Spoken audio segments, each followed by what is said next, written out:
Okay, so hello. I'm Vanessa Impinotti, and with me it's Yafa True Love. We are going to talk about urban water, gender, and inequality as part of a series of seminars on South-North dialogues on democracy, development, and sustainability. So before we start, I would like to introduce Professor Yafa Trulov, and then I will briefly introduce myself, and then we will be discussing this topic of urban water, gender, and inequality through 4 questions that are related to the context of the paradigm of the Industry 4.0. So Professor Yafa Trulov is an assistant professor at the University of Colorado in Geography and International Affairs. Her research examines urban and feminist political ecology of water, southern and comparative urbanism, and the everyday governance of Indian cities. She has been working on and publishing her work on journals such as the Environmental and Planning D, Geoforum, Urban Studies, Urban Geography, and the Annals of the Association of American Geographers. She is also the co-editor of a forthcoming book titled Gendered Infrastructures. And her current research includes a project on waterless cities in India. And she was recently awarded as with the Best Article Prize by the Journal of Urban Studies. So, Professor Trulov, it's a pleasure to have you here in this seminar. Thank you so much for inviting me. It's great to be here. So on the other hand, I'm Professor Vanessa Impinotti. I'm an assistant professor at territorial planning at the Federal University of ABC in Brazil. I work on from the perspective of political ecology and look at water governance, territorial planning, and rural-urban interactions. In the last 6 years, I have been focused my work on studying water insecurity in marginalized settings, hydrosocial territories, and planning. And my last research has been funded by different multiple sources such as Belmont Forum, FAPESP, and the British Academy, and also what helped me to interact with other colleagues is my participation at the research network Household Water Insecurity Experiences, AgeWise, funded by the National Science Foundation. And from this network, we created another one that is related to AgeWise, that is the Household Water Insecurity Experience in Brazil. So I also coordinate the research group ECOTE on political ecology, planning, and territory that is placed at the Laboratory of Territorial Justice at the UFABC. And I'm looking forward to the opportunity to talk to Professor Trulov, that I will talk to her as Yafa from now on, because we are in a more informal setting, and this meeting and this opportunity is for us to discuss topics that we developed our research and learn from each other. So the idea of inviting Yafa was to create this opportunity of a dialogue between North and South institutions and researchers, also to reflect on urban water issues through the analysis of cities in the global South, but in different regions of the globe, so from Latin America and Asia, and more specifically from Brazil and India. finding some similarities, but also differences, and in the challenges of exploring the topic of urban water, gender, and inequality. And the idea is to start this discussion based on this new paradigm that is proposed, that is the Industry 4.0. And the point here is that this new perspective, or this paradigm, it's based on some that is based on the interactions on how things are produced. So it brings new processes, new actors. So, for example, in this paradigm, the artificial intelligence is key, and it mostly impacts not just labor force, but how we organize and make choices and develop new practices. Also, the digitalization, so the presence of the internet in our day-by-day practices, at the Internet of Things, at apps that propose to helping in controlling, monitoring, increasing the efficiency of work and consumption and life. And also the 3D printing, the idea of manufacturing things in a different way, printing things instead of producing as we used to produce.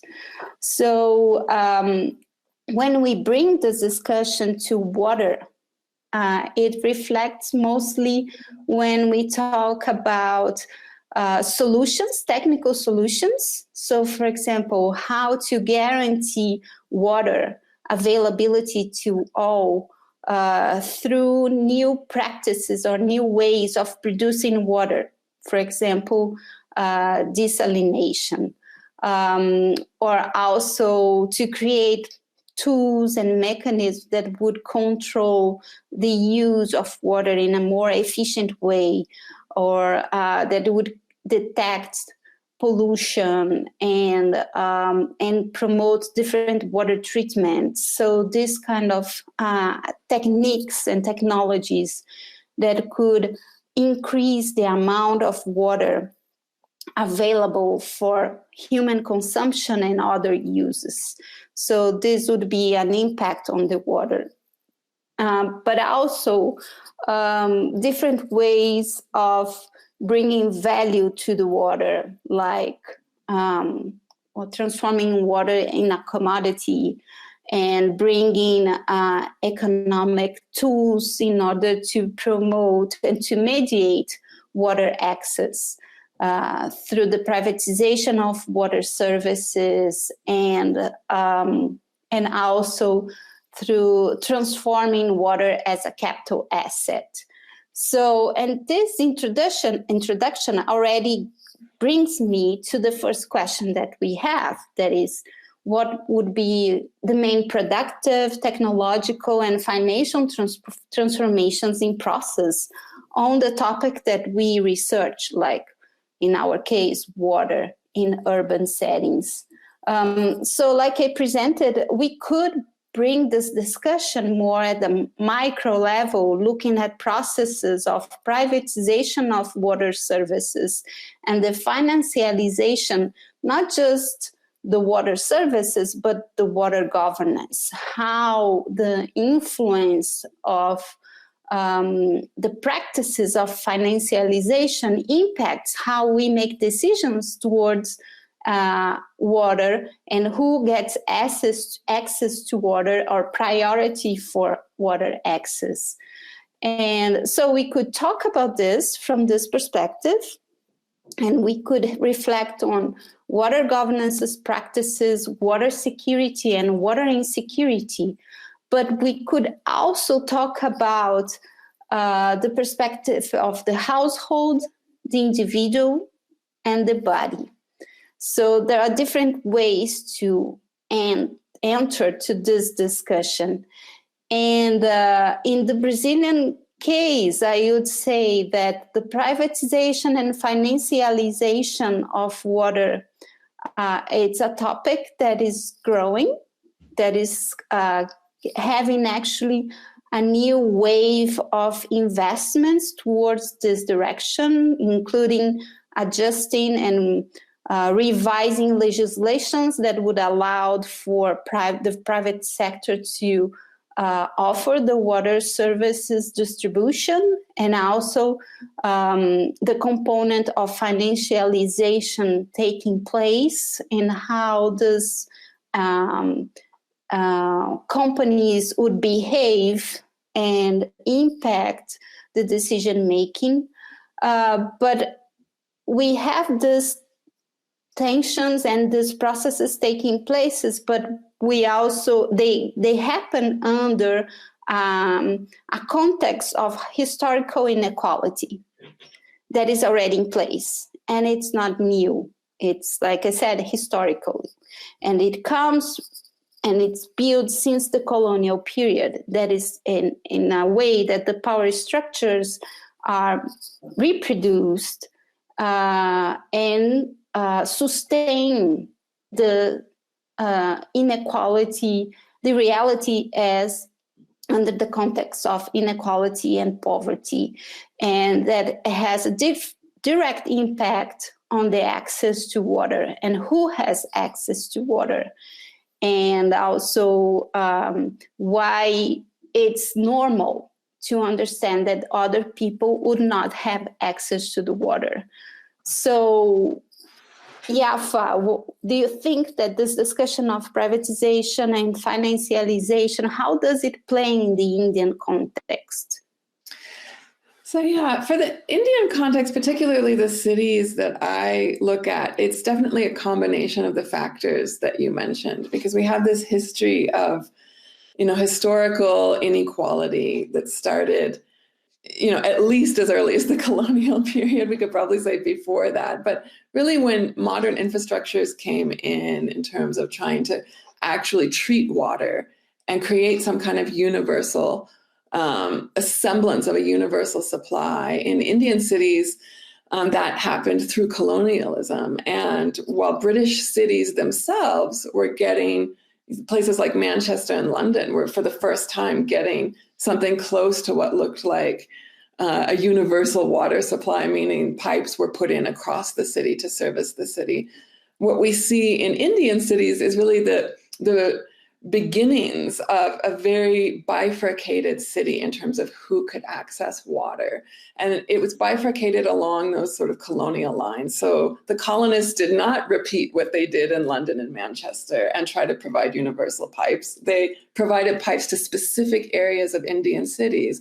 And of course, this is true for so many colonial cities at the time, not really unique to India itself, but it created this legacy in which the materials of infrastructure that were put in that have this kind of lasting legacy of servicing certain areas and not others.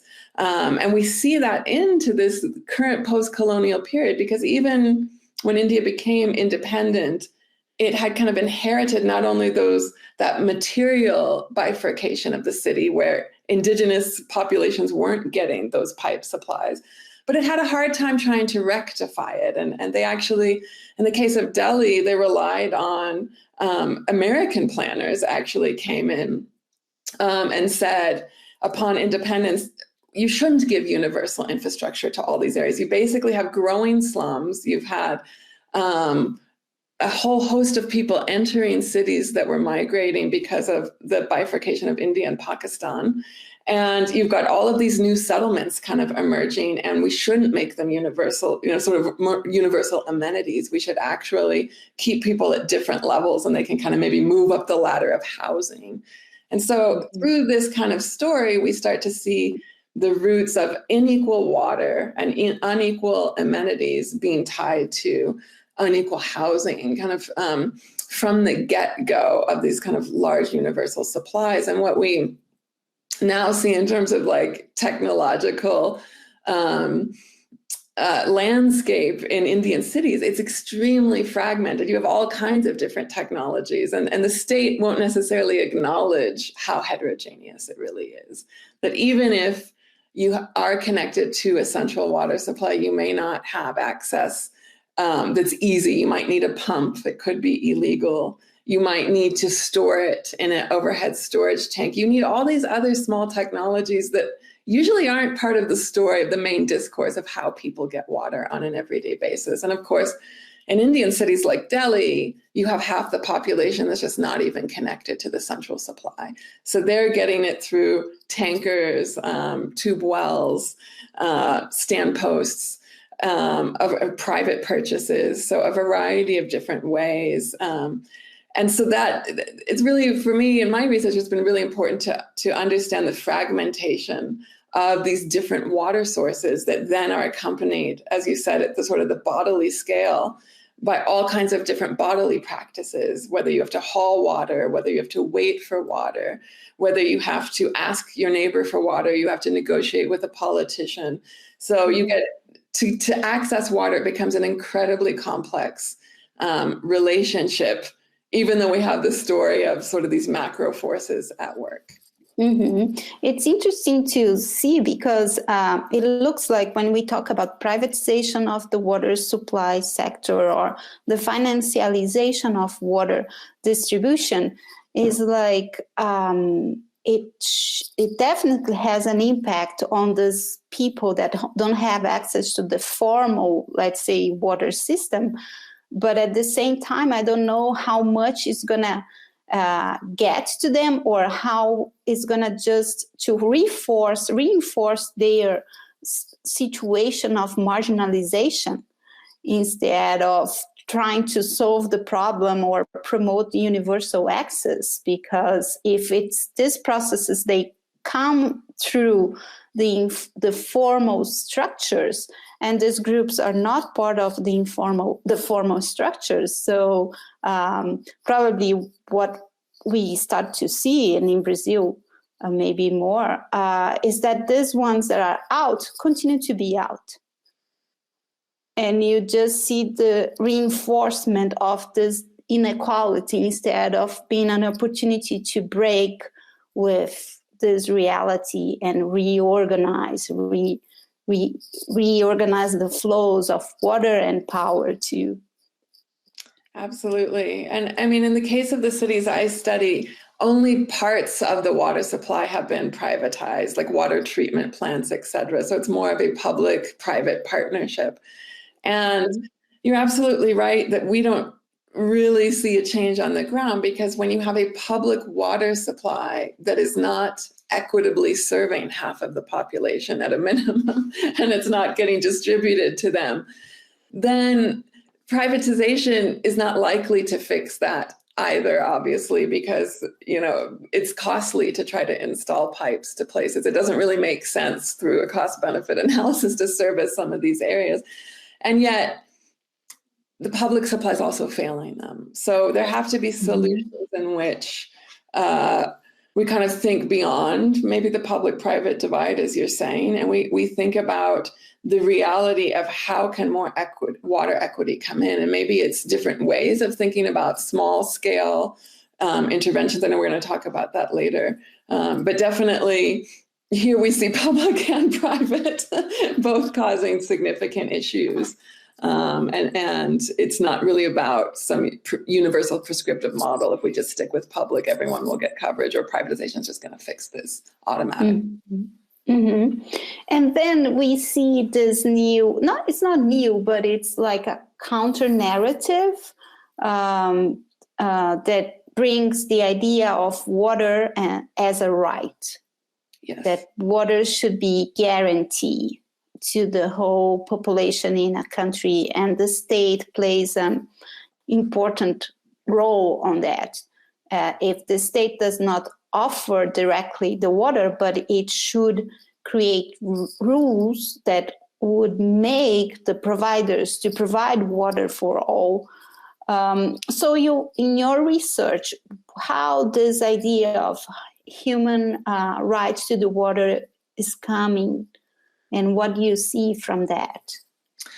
So yeah, in my research, I think the right to water, just as it's been shown, I think in the Latin American case as well, it's a political discourse that people use to kind of mobilize, get together, form movements, and help to put pressure on the state. And sometimes they borrow from other countries and other groups, communities that have had success. And I think the right to water in Indian cities is extremely important as a mobilizing force.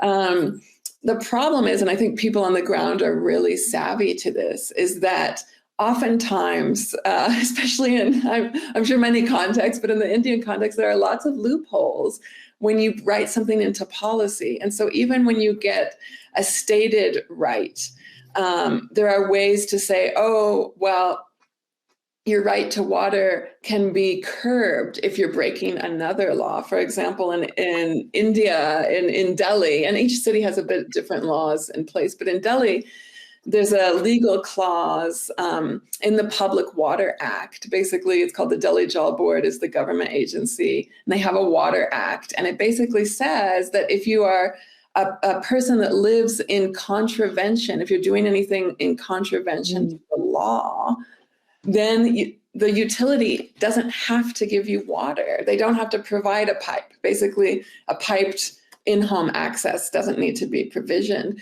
And so, basically the city's been able to say, well, about half the population is living in some form of informal settlement. That's in contravention to the law. Thus, lawbreakers don't have to necessarily have a right to water, and we're not obligated to provide it. So I think, and you can go to different agencies and different levels of governance and see different facets of, saying, yes, we do want a right to water. We are protecting people's rights to water, and then saying, oh, but the right to water can be taken away. And of course, just giving water, as we all know, may not be sufficient. For example, if Delhi were to say, the state government were to say, okay, we're providing tankers, for example, to every community. So even if you're not connected, you still are getting your right to water. A tanker might mean you have to wait 3 hours for water. You're missing work for water. You're hauling water. You're competing with neighbors for water. You don't have enough when you leave. It could be contaminated. So I think that people are very savvy to this on the ground. Community members, they know that on the one hand, the right to water is a mobilizing force that can put pressure against things like privatization, against the financialization of infrastructure, and what that might mean for people's daily lives, that it's not helping them out at a minimum for some of these communities. But that they also understand it's not enough practice. Their lives have to become easier. Water has to stop being one of the top 2 or 3 problems they're facing every single day. And that may, that difference of trying to secure water in the everyday might not be a matter of rights as much as a change in practice. And that's really what they want, whether their right is on paper or not, at least in the communities I've researched. Yeah, and it's interesting because mean to have a right to water. So what is the interpretation of that? And I think this is what you were reflecting on it. So is it to have a water tank in the community, the right to water is respected, or it's fine? We don't have a water problem anymore. And also the idea of what is legal and illegal, and that creates kind of layers of people that have rights and the people that don't have rights. So the interpretation of it and how it's put in practice, it's problematic too. So it's a matter of right, okay, but how you put in practice and what does it mean? How is that interpreted? How is that appropriated actually?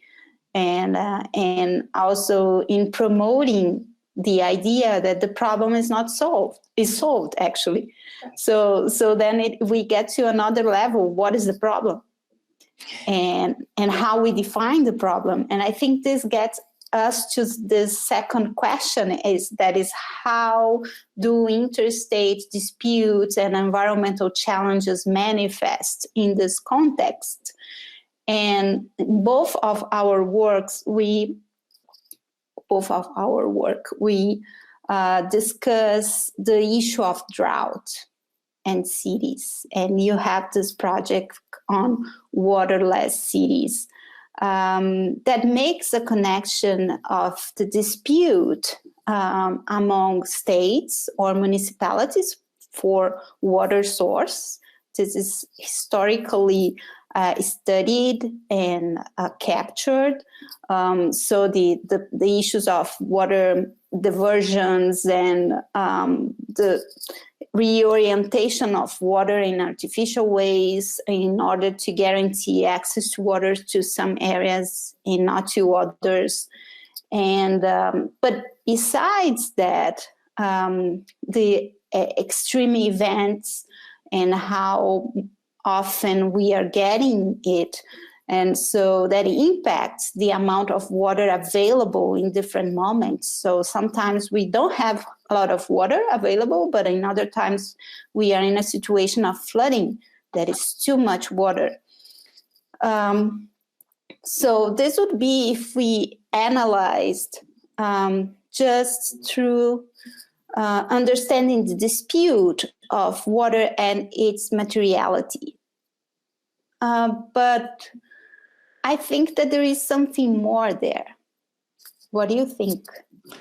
Yeah, absolutely. Absolutely. So I think we both come at it through thinking about hydrosocial relations, and that what's really interesting for me when I think through a hydrosocial perspective is that when we take into context and consideration things, extreme events, for example, like a drought or like a flood. In my case, I'm looking at, for example, Shimla has gone through periods of drought.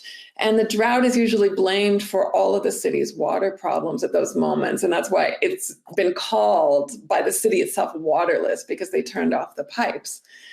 But what I found is that when we think through a hydrosocial model, turning off the pipes, for half the population, the pipes were never on in the first place, even before these kind of extreme events. And so, you know, if we kind of expand the idea of what would a waterless city be, you know, the media might tell us it's just these specific moments. Cape Town was on a countdown to losing, you know, water going off. Sao Paulo was on a countdown, things like that. Shimla, the water went off. But yet we have these entire population groups, sometimes numbering a third or half of the city, that were technically waterless way beforehand, and we don't see their images on the front page of the New York Times or other papers. We don't hear those stories because it's just been so normalized and naturalized as these and invisibilized, basically made invisible, that these significant groups of people across the globe are actually living in something akin to a waterless city, even if the city has flowing water on a daily basis. And that is because of the politics. It's the politics of this hydrosocial cycle, of how politics actually shape the flow of water, where water is going, whom is it serving, who's in control of it.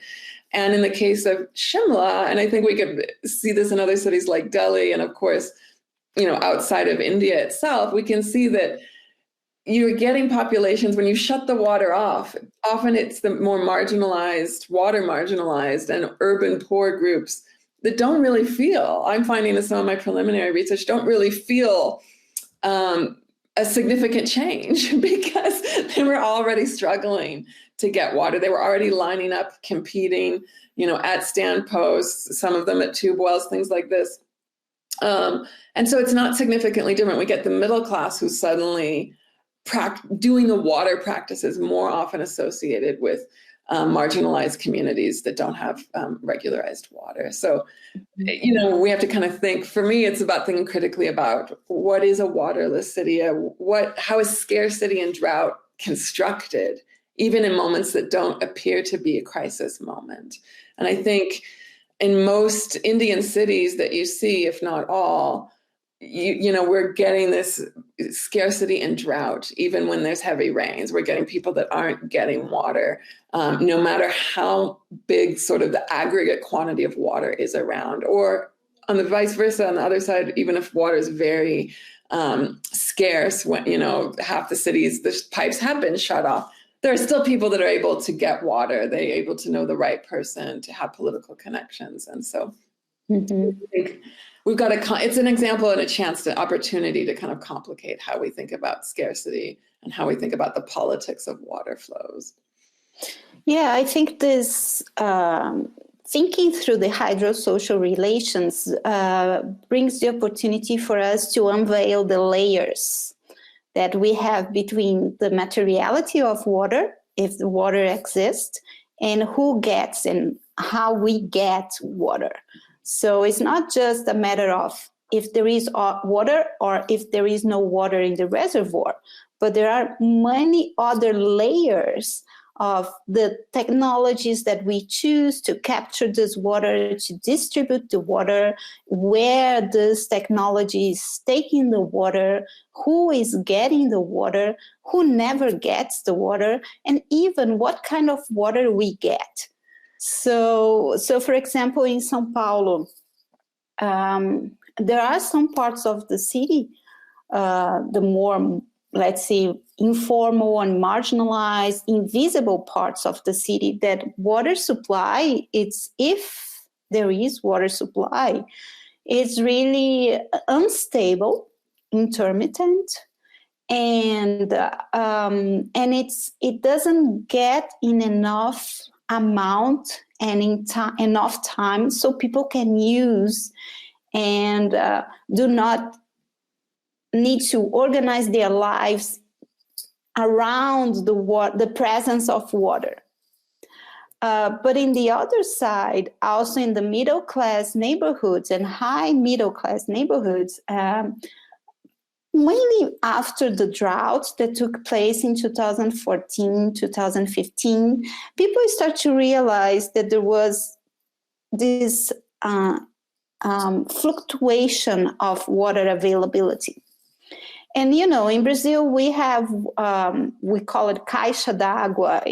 They are water tanks that every household or building has this area to storage water and then distribute the water through the building, because the water it does not arrive at the city and the areas in a 24 hours flow. It comes during some periods of the day. And through the drought, people that live in this upscale neighborhoods, they started to notice this. It was not part of their conversation or part of their day-by-day activities, but they realized that because they start to get less water, and it started to impact their day-by-day activities. And so, and it intensifies, of course, according to water availability. But it doesn't mean that when we are fine with water in the reservoirs that we will have 24 hours supply. So even, you know, the naturalization of the quality of water services and even water treatment, that is something that people just ignore because it's a problem that is not theirs anymore. It should be visibilized, you know, because it's not just it's of course some people, some groups will suffer much more than others, but this is a problem that is present in everybody's lives. But you have different ways, like you said, to solve this problem individually, or you develop your own infrastructure to guarantee water that arrives to your place, or you buy water and you drink water from the bottle and you use different types of water to different type of activities. And it shows the kind of a distance between the environmental challenges, like affect, like there is water or there is no water because of the drought or because of the climate change. But actually, it's not just that. Yes, we'll have different water availabilities in different moments that are just going to intensify the problems that are already in place. And also will intensify the inequality in access, and even the increase of precarious conditions, not just for the low income, but also for the middle and high income. So it's much more complex than usually people relate. Well, it's a problem of water storage, so we should guarantee infrastructure to storage this water and to distribute the water. And then the problem will be solved. But from what we study, this is not the problem. That's absolutely true. That's absolutely true. And I think that's why kind of getting to more of a bodily scale can be really important to see, okay, there are these meso processes. Some of them are environmental. There's a drought going on, for example, or there's an interstate dispute and there's water diversions or water's prioritized. In Delhi, we call it an urban bias. Delhi, as the capital city, gets a privilege. So water from other areas in rural areas is taken into the city, and people really suffer in those rural areas. And it's sort of a travesty that when water enters the city, at the macro scale of the city, you are actually getting a significant amount of water into that city. So you would think, okay, people aren't getting it in rural areas, but at least they're getting it in the city. And that's just not the case either. When you have 50% of the population that's still struggling, sometimes just for basic amounts of water to just cook food with or drink. And that's a real travesty. When you kind of scale down then, and we say, well, why? What's going on? And sort of the bodily scale, I think this is where things like gender come to play, race, caste in the Indian context. You start to see that these power relations, whether it's gender power relations or caste or class relations, are at play in how difficult it is to get the water, but what you have to do to make water flow, and what are the physical sort of embodied practices and consequences of water not flowing. And some of my work, I'm trying to think this through as like bodies acting as infrastructure, because the city's not giving that infrastructure to so many people. And it's often the female body, the gendered body, that's like substituting for the pipe. It's hauling the water because there's not a pipe there. It's substituting for the motor or for the tank because it's doing the work of saying, I'm going to speed this water along. I'm going to get it from a delivery point to my house. I'm going to distribute it first, maybe to my kids or to my husband. I'm not taking a bath.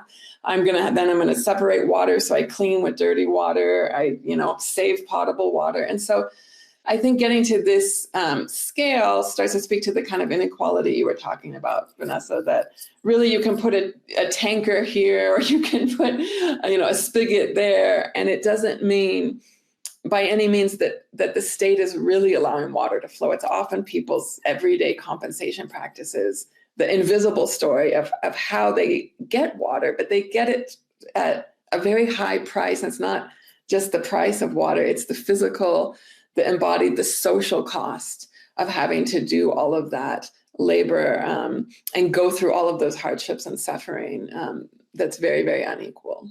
Mm-hmm.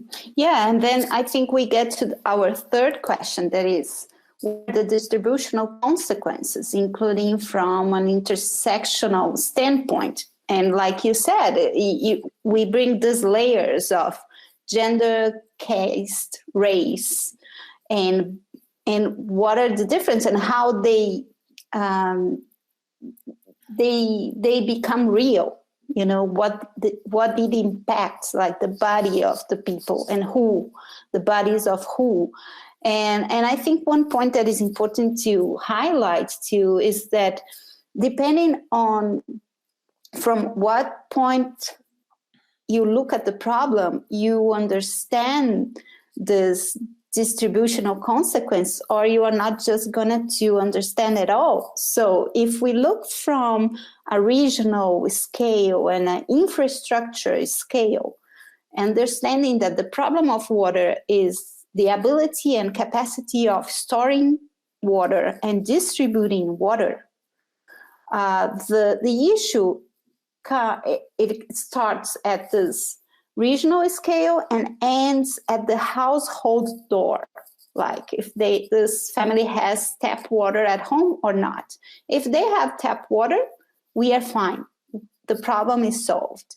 But when we looked from the household towards the regional scale, or from the body, from the individual, from the household towards the regional scale, we start to look these questions that you just brought.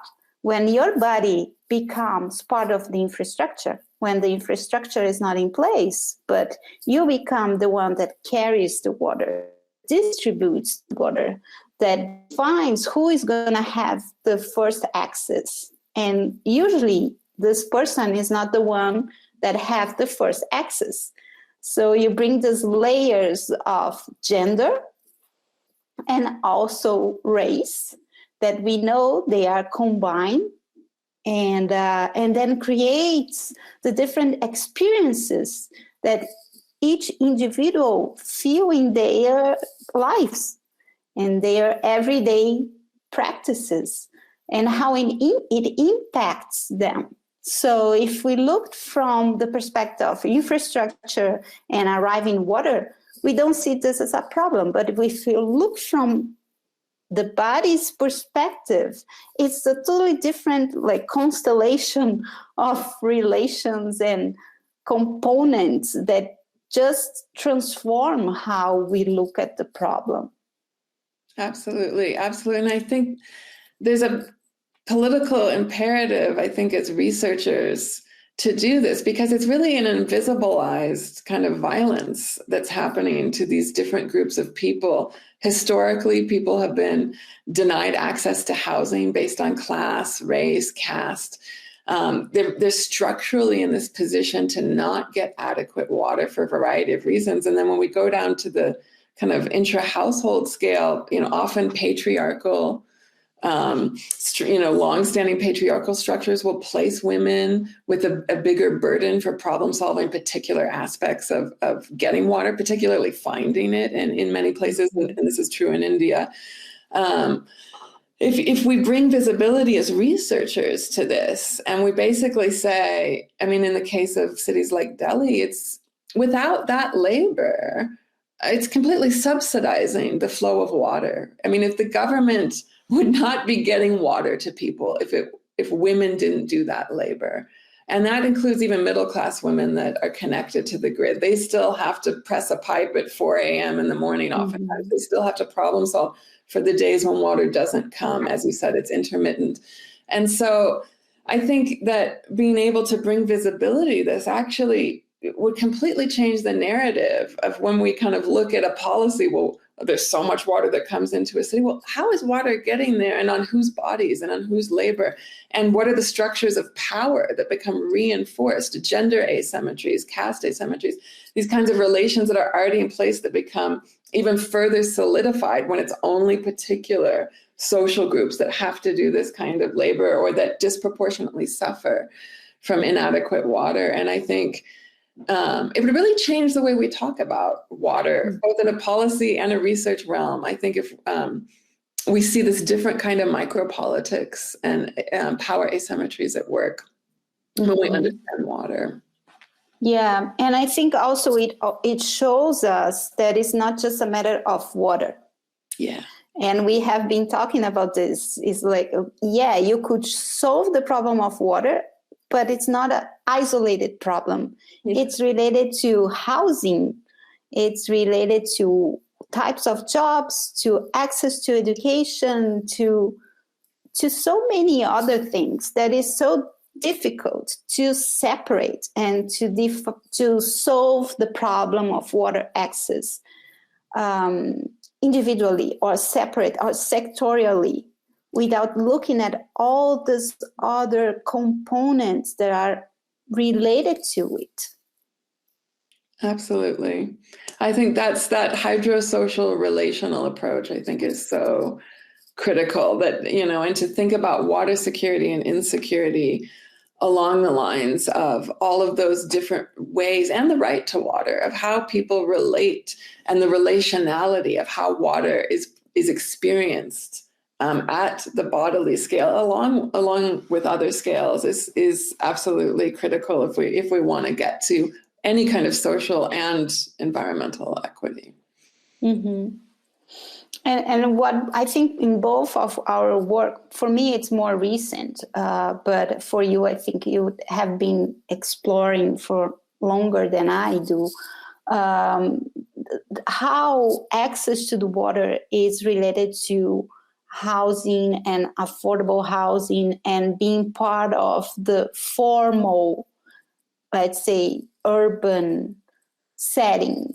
And that you are just like here in Brazil, it's much harder to have access to be part of the water system supply, the formal water system, if your housing is under illegal condition. So, and even what we saw in the studies, and these other colleagues of mine that have been studying this for longer than I am, but the people, they would say, no, I want to pay for water. I want to be recognized as a consumer of water, because this is how I will become a citizen. Mm. I will become part of the city. Yeah. I'm not part of the city. Yeah. So absolutely. And I think that is very much the same in what I've studied in Indian cities, that really if you're in one or another form of what the state considers informal housing, and I just want to say a caveat that even middle class housing that's formal seems to break a lot of laws, at least in the Delhi case. There's an illegal balcony, there's an illegal wall. That's not counted somehow as being illegal or informal. So it's, the state, as you said earlier, has these discretionary interpretations of what is law breaking, because you could kind of find a law anywhere that's being broken. But anyway, the state kind of deems these areas informal. And because of that, people are really in a fight to try to provide their infrastructure on a level that is more extreme and more intense. And of course, even within those communities, as we pointed out, you get the micro level of, well, certain people within an informal settlement suffer worse than others. And in India, often that's based on caste, or sometimes it can be ethno-religious identity. Muslim groups in the areas I've studied have a much greater compounded hardship for water, and they get discriminated against by the state and NGOs at a higher level.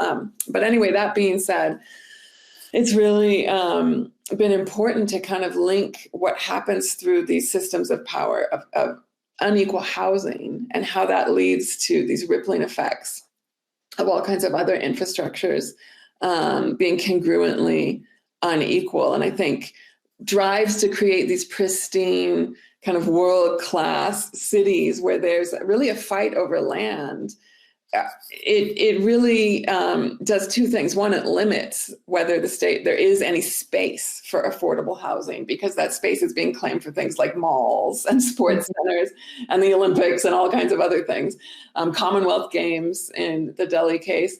But it also has the effect of the state saying, well, even if you are on this land, we want it to be temporary, and you're in a permanent state of informality. So there's always this fight of like, okay, you're here, but we're not going to give you permanent pipes because we're hoping that this land gets used for something else. And that's where we see maybe kind of you are not in the right place. This is not the place that you should be, but it doesn't give the option, or when there are no other, where else could you possibly go if you need to survive in the city? And so that is why I think you really rightly say it becomes an issue of citizenship and the right to the city, and who has rights to urban space. And I think we see that playing out in micro ways and macro ways, with how people are claiming space, providing their own infrastructure, petitioning the state, finding workarounds, working with middlemen, doing all kinds of things to try to showing receipts that they paid the state for water, or they're getting a bill, even if they're, in my case, people in some informal settlements get bills and they don't get the water. And they're still willing to do it because they're like, well, it's showing that I have a right to this water. It's going to build my right and my capacity to stay in the city. And then we see the city, on the other hand, doing a lot to try to displace people, and sometimes succeeding and sometimes not. A lot of times to fit urban master plans where the poor don't even figure into the plan. There's really no space for affordable housing. Mm-hmm. And then, so getting to our last question on how can popular solutions and state action alleviate the asymmetries that we are talking about? So we talked a little bit about how people assume the space that the state left once there is no infrastructure in place, and they become responsible in building their own infrastructure in order to guarantee water to their households. So, so what do you think about that? Yeah, I think there's so much at play, and why it's important to kind of dialogue between different sites as we are today, because I think we really have to think through context-specific solutions.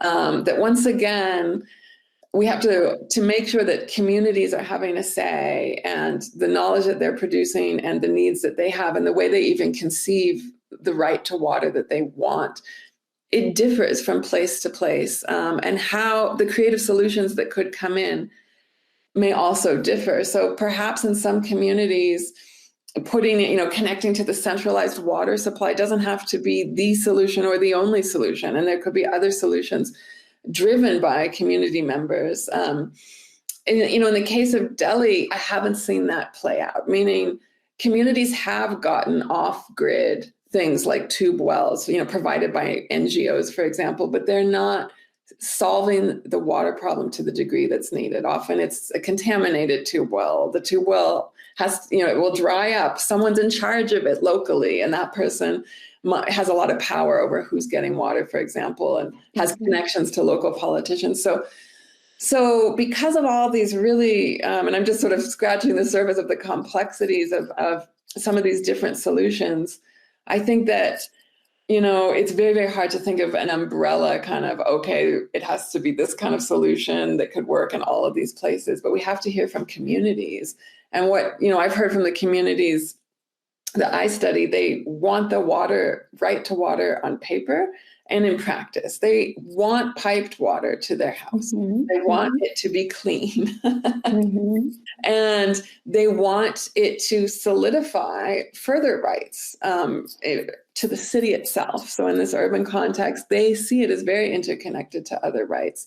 Mm-hmm. But they first and foremost want to solve the fact, and particularly women, that it's, they're losing work. They don't have time. Their whole lives are turned upside down. They face harassment because they have to go around to other neighborhoods and encounter men and other people that are harassing them to get water. They have to go to politicians' office. I mean, it's a full-time, exhausting, stressful, physically taxing, emotionally draining job that they're doing in sort of the worst case scenarios. And certainly for them, the solution is that, the city recognizes that as human beings in the city, they have a right like anyone else to safe, clean, affordable, accessible water that doesn't rely on them negotiating constantly and using their labor constantly and problem solving and taking on all these hardships in order to get it. And so how to do that could look, there could be a lot of different solutions, but that's what I hear from the communities that I'm in. Yeah, the feeling that I have too when listening to what people say, there is this expectation in one side that the state should solve their problem. So, like you said, they want to have pipes in their house. They want to be part of the formal water system supply. Yeah. They want to pay for the service. Yeah. And it's not just a matter of having water access, but it's the meaning of it. That, like you said, what you become once you have a bill that gets to your house, that has an address, that recognizes that you live there, and then you are paying for the service. So it's much bigger than just that is not just, but having water in your household. and at the same time, in the city settings, I never crossed, and I never, but maybe other people did, but I never had the opportunity to meet some people that would say, I don't care, I will solve my own problem, and I don't want it to depend on the state, and I want to be able to control my access to the water. I never heard this. It was always like, no, I want the state to see me. I want to be part of the city. I want to be part of this formal. I want to belong. At the same time, when you look at the urban, rural settings that I have been studying longer than the urban areas, for example, in the Brazilian Northeast, historically, it's a semi-arid region. But on top of that, historically, the access to water became not just that, but became access to power. Yeah. And in many times, the individuals do not have access to water if they don't belong to certain networks, or there was no a system of dependence, political dependence, and control and exploitation. So an organization is a network. It's ASA that it's called. It's a Articulação do Semiárido, Semi-Arid Articulation. It's a network that is composed by a large number of NGOs and civil society organizations and social movements, and they created this program that became a government program that it's called 1 million cisterns. So it's based on building cisterns in rural areas.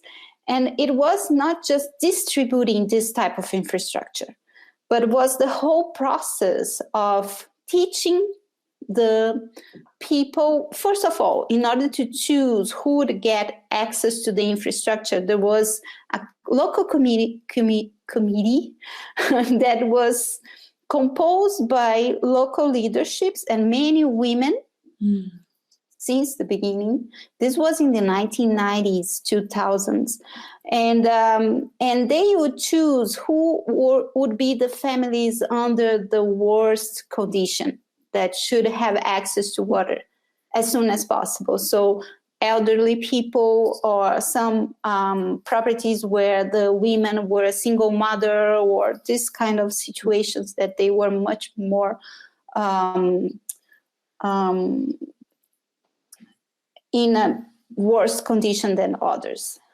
So they decide who would get access to this infrastructure. So there was they were trained to build the system. So if there was a problem, they could solve the infrastructure problem.